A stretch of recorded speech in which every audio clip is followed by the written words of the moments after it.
continuing to follow that this morning. Also, the latest on Ukraine. Take a listen.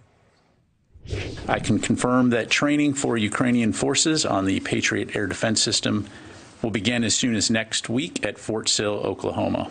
And once fielded, the Patriot will continue to contribute to Ukraine's air defense capabilities and provide another capability to the Ukrainian people to defend themselves against Russia's ongoing aerial assaults. This is really big, right? The Patriot to air missile defense system that the Ukrainians have been wanting, that the United States is providing, this expensive, potentially game-changing system. It costs a lot of money, and it also requires a lot of training for Ukrainian soldiers to use it.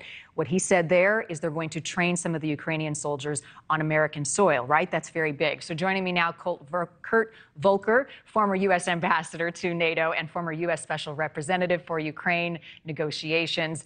I think this is a major development, but you're the expert. You tell me, will Putin see this as escalation, bringing Ukrainian soldiers to the U.S., training them on these missile defense systems?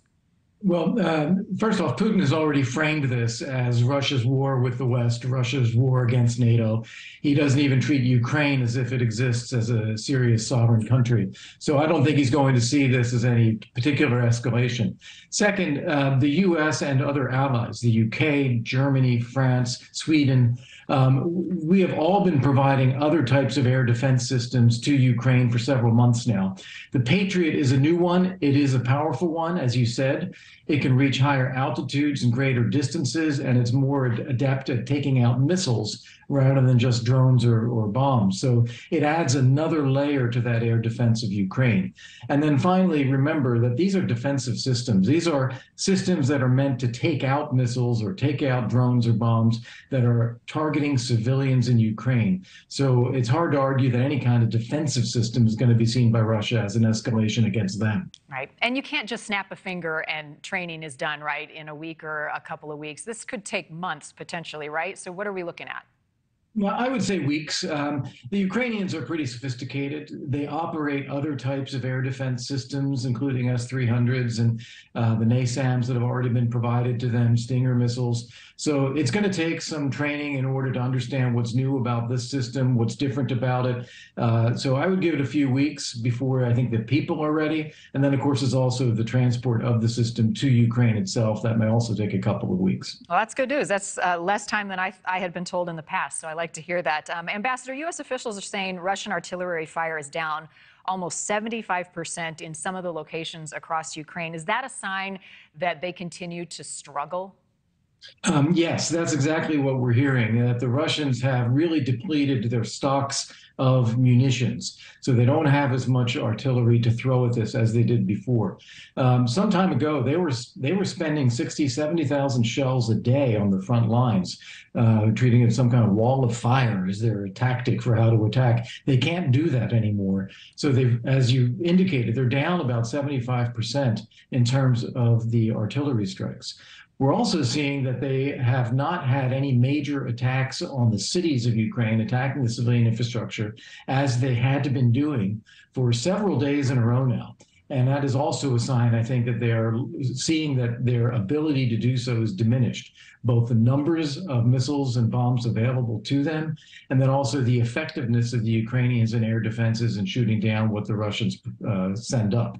So in both instances here, I think we're seeing indications that the military effort on the Russian side is struggling. The other thing, I talked to one of your counterparts yesterday about this Wagner group. It's essentially a group of convicts that they release to go and fight on behalf of Russia. Is that concerning that you've got those type of people out there with basically nothing to lose? Yeah, you can't make this stuff up. So the Wagner group has gone into the prisons, taken out convicts, and said, you can have a free pass if you go fight on the front lines. Now, I'm sure those people, given an opportunity to walk away, would do it in a heartbeat.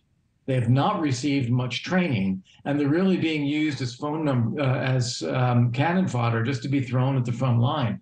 And we saw, for instance, those large numbers of Russian soldiers that were killed in that one bombing in Makiivka last week, over 400 in one shot. because they were all clustered together. They were poorly trained. They were housed in a building where munitions were also stored. And when the Ukrainians hit it, all those munitions blew up as well, creating a real catastrophe for the Russian forces. That's the sort of thing that we're seeing on the Russian side right now, resorting to convicts, resorting to poor tactics, poor leadership.